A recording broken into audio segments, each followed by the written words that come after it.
Hey everyone, chaomix here. I'm sure a lot of you have heard some of the recent bad press surrounding Nintendo lately. They've been receiving a ton of criticism for some of their recent decisions, causing a pretty loud uproar among many of the small but dedicated communities surrounding their games. If you have no idea what I'm talking about the recent DMCA strikes and legal takedowns they've been doing to their most committed fan bases. It all started with one of the largest annual Super Smash Bros. Tournaments, the Big House 2020. This extremely popular event within the community would feature Super Smash Bros. Melee and Ultimate as their main games like usual. But of course, this year had to be a bit different than the previous years. Because of the pandemic, it was impossible for competitors to physically attend, so the only way to host these tournaments was online. There was only one issue. Super Smash Bros. Melee, being a 19-year-old game, wasn't created with online support.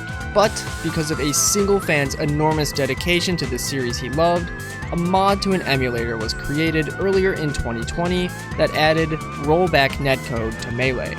I always thought chows were the most annoying thing in Sonic Adventure 2. I hated them so much, but this guy I don't hate.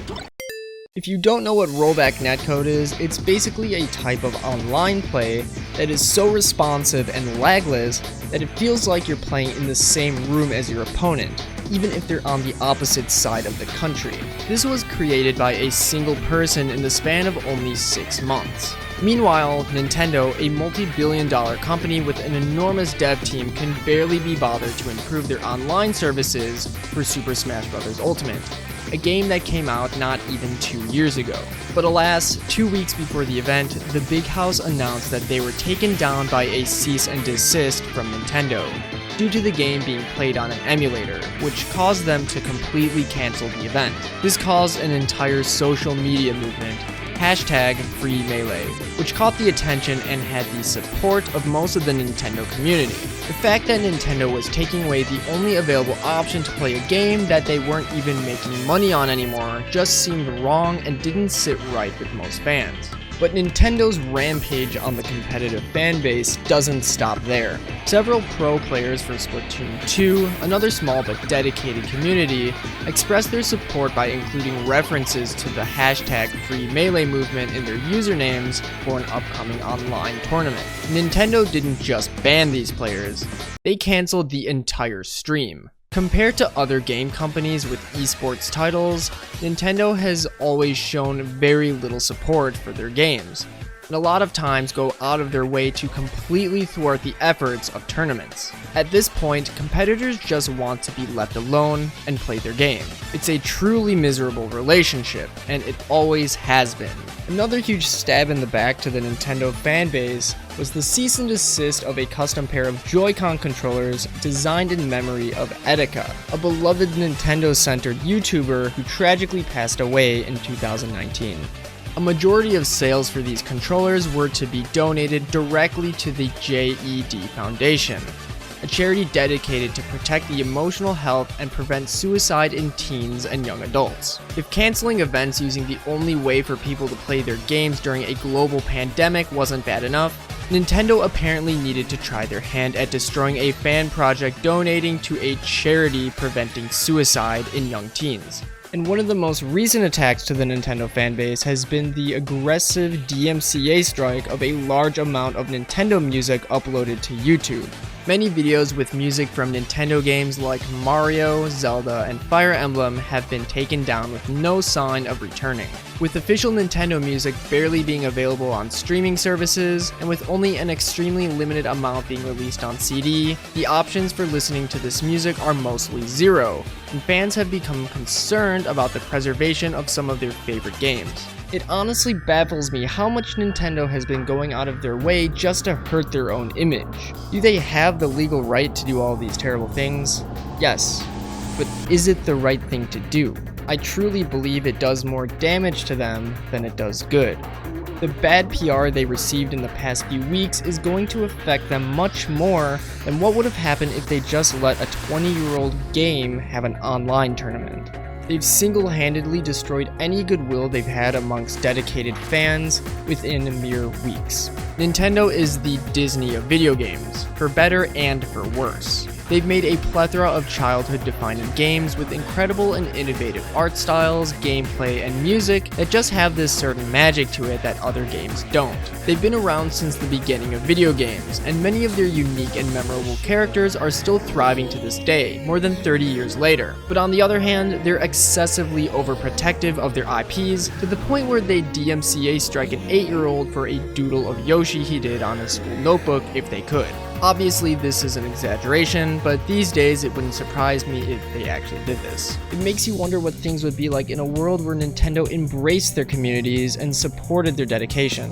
And what better example to look at than the relationship SEGA has with their fans? SEGA is no stranger to outright complimenting and acknowledging fan efforts. They've also been known to actively participate and support fan events like the Sonic Amateur Game Expo and the Sonic Hacking Contest. These are both events which display fan projects that range from mods to complete fan games for Sonic the Hedgehog. Many of the voice actors and employees are extremely interactive on social media, liking and commenting on tons of posts and fan art.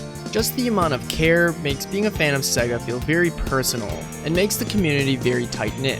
SEGA is also known to straight up hire fans for smaller projects. A devoted fan from Australia named Christian Whitehead, also known online as Taxman, started off as a Sonic ROM hacker and eventually began creating his own versatile engine replicating the physics from the classic Sonic games dubbed the Retro Engine. In 2009, he developed a proof of concept for a mobile port of one of his favorite games, Sonic CD. It took several years, but eventually he caught the eye of SEGA and they commissioned him to do a complete mobile port of Sonic CD. It ended up being so good that they commissioned him to do additional mobile ports for both Sonic 1 and 2. But probably one of the greatest examples of all is how SEGA ended up hiring Christian Whitehead to create his own official Sonic game. This would of course be Sonic Mania, probably one of the best games to come from the series in a long time. It was a true return to form, and a game that really nailed the feel of the original games. It was truly something only a devoted fan of the series could pull off. The attention to detail and balance between old and new is perfect, and it was all thanks to SEGA's incredible decision to have faith in their fans. SEGA still does what Nintendo don't, even after all these years later. It's really sad when the only thing you want from the company making your game is for them to completely leave you alone. If Nintendo were to just embrace their community like SEGA does, I think it would help everyone in the end. One thing I really hate to see is devoted fans being punished for their dedication to the games they love. Nintendo has every legal right to do the things they've been doing, but I strongly believe that these decisions are immoral and even harmful to their business. The fact is, Nintendo has always been like this. This isn't anything new, but I'm hoping the fans can be loud enough this time to show Nintendo that they're in the wrong, and hopefully put them on track to being more supportive of their fans. SEGA may not always make the best decisions, but there's definitely a thing or two Nintendo can learn from them in regards to fan appreciation. Hey everyone, thanks for watching. If you liked the video, make sure to leave a fat like, and hit the subscribe button for more content similar to this. I upload at least one video per week. I stream on Wednesdays and Sundays, so stop by if you'd like to see me play some games. And if you're a super fan of my content, make sure to join the community Discord. Links to everything in the description. And as always, I hope everyone has a fantastic day. Peace.